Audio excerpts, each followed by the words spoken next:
Ya baik, selamat datang dalam video presentasi mengenai konsep persekutuan antara objek dalam ruang yang dibuat oleh kelompok 4 dengan anggotanya Aditya Dwasa, Aprila Taufan, Alexander Rivaldono, Ivona Lydia Mendes, Herlian Octavia, Novaldiani, Willia Widiba, dan Sandi Leokoi. Kami adalah mahasiswa program studi pendidikan matematika Fakultas Keguruan dan Ilmu Pendidikan Universitas Nusa Cendana Kupang. Pada video kali ini kami akan mempresentasikan materi tentang persekutuan antara dua bidang. Yang berikutnya persekutuan antara dua garis dan persekutuan antara garis dan bidang. Pada bagian sebelumnya, telah dijelaskan bahwa titik adalah objek geometri yang tidak memiliki dimensi, baik dimensi panjang, dimensi luas, maupun volume. Hal ini mengakibatkan titik tidak dikaji sebagai subjek dalam konsep persekutuan antara objek dalam ruang. Titik adalah objek akibat dari persekutuan tersebut.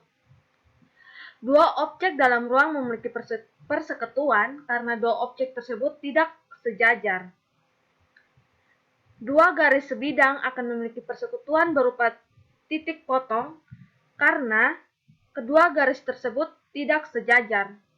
Jadi, jika dua objek dalam ruang memiliki persekutuan, maka dipastikan bahwa dua objek tersebut tidak sejajar. Baik, berikutnya saya akan menjelaskan mengenai persekutuan antara dua bidang.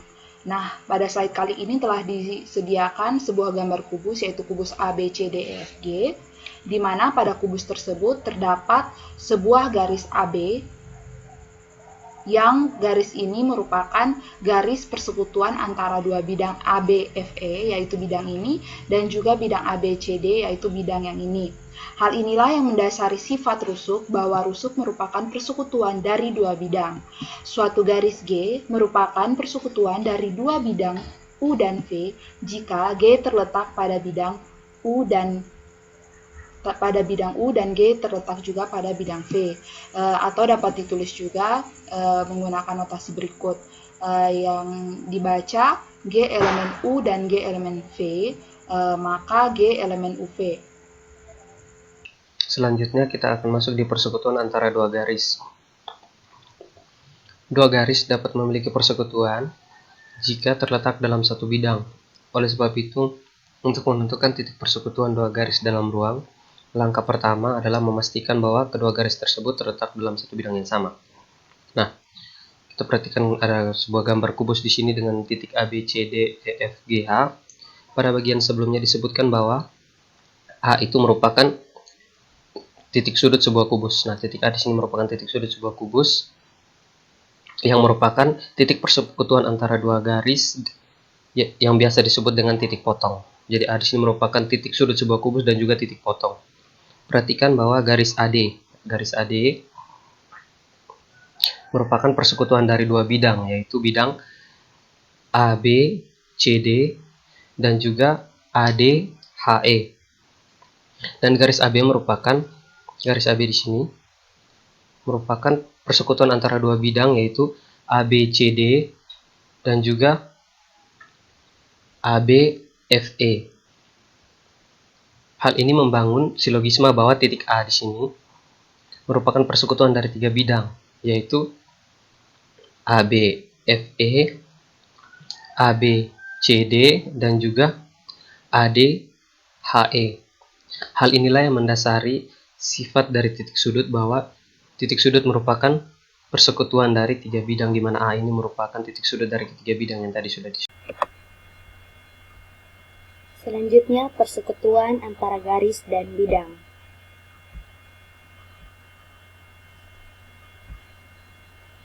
Untuk memahaminya, mari kita lihat kubus ABCDEFGH ini. Kita lihat bahwa titik A merupakan titik yang berada pada garis AE. AE dan titik A berada pada bidang ABCD. Kemudian titik A merupakan persekutuan antara garis AE dan bidang ABCD. Maka dapat ditulis A elemen dari AE dan A elemen dari bidang ABCD. Maka A elemen dari AE ABCD. Pada istilah umum, objek geometri ini disebut dengan titik tembus. Pada kubus ABCDEFGH ini, titik A merupakan titik tembus AE pada bidang ABCD. Maka sebuah titik P dapat dikatakan sebagai titik tembus garis M ke bidang U jika garis M tidak sejajar dengan bidang U. P terletak pada M dan P terletak pada V dapat dituliskan P elemen dari M dan P elemen dari V, maka P elemen dari M dan V. Baik, selanjutnya diberikan contoh soal. Dengan soalnya yaitu tentukan titik tembus garis CE ke bidang BDG.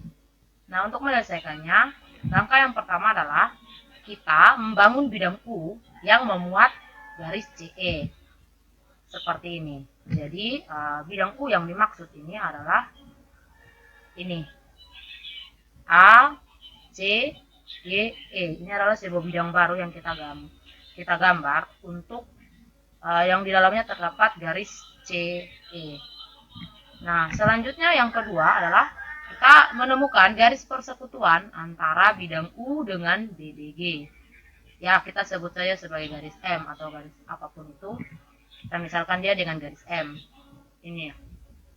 Jadi setelah kita menggambar bidang U tadi, yaitu bidang ini, ACGE, sekarang kita akan menemukan garis persekutuan antara bidang U dan BDG.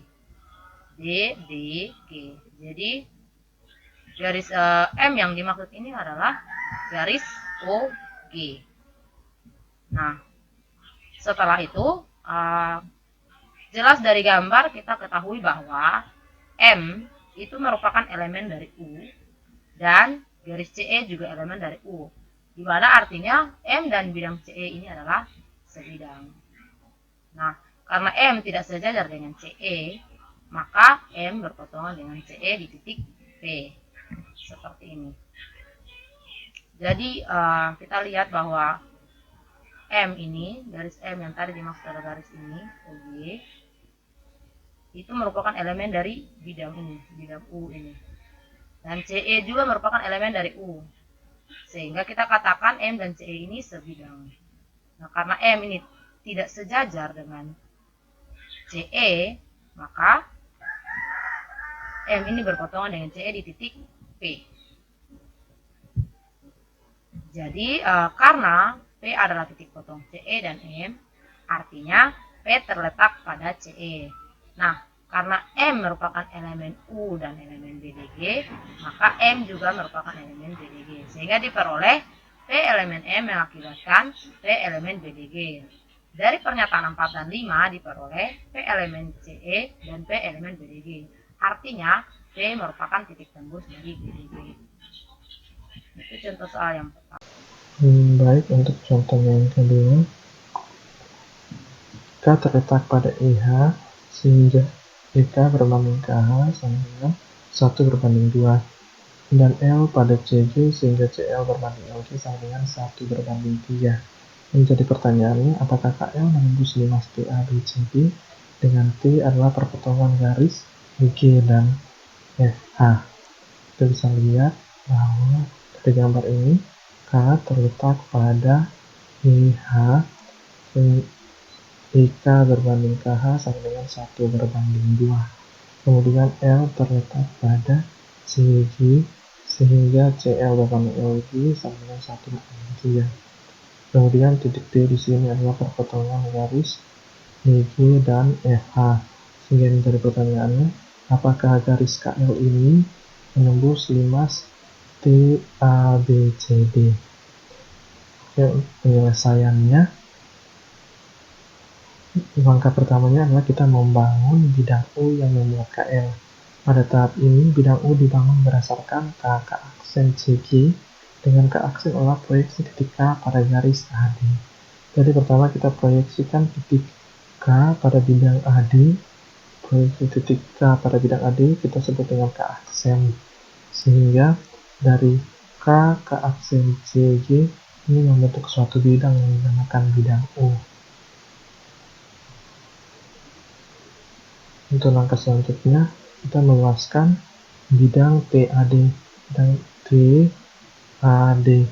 TAD menjadi ADMN, dengan AM dan L ini adalah perluasan dari titik T. Titik T dia perluas menjadi M dan N, sehingga kita akan menemukan garis persekutuan antara K aksen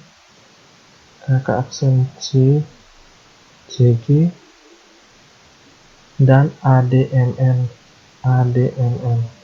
Jadi jelas bahwa K aksen berada di sini, K aksen terletak pada AD, sehingga K aksen adalah titik persekutuan antara K aksen CG dengan ADMN. Jadi titik K aksen di sini dia merupakan persekutuan dari K aksen CG dan ADMN. Oke, kemudian sehingga karena K aksen adalah persekutuan K aksen CG dan ADMN, kita juga bisa lihat bahwa KG dan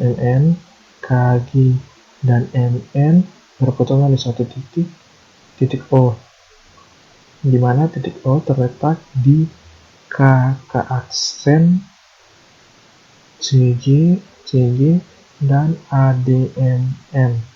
Jadi K aksen O adalah garis persekutuan antara bidang K aksen CG dan K aksen CG di warna merah ini dengan ADMN garis biru ini. Nah, kemudian langkah selanjutnya adalah KL dan OK aksen, KL dan OK aksen berpotongan di suatu titik yang dinamakan titik P. Titik P adalah titik tembus KL. Pada 5 TABCD pada sisi TAD KL terhadap OK aksen. Jadi K aksen O adalah garis persekutuan antara K aksen CG dan ADMN. Oke, itu adalah pembuktian dari kenapa KL dapat menembus bidang TABCD. Ya, sekian dari video presentasi kelompok 4 mengenai konsep persekutuan antar objek dalam ruang. Terima kasih untuk yang sudah menonton. Jangan lupa di like, di komen, dan di subscribe ya guys.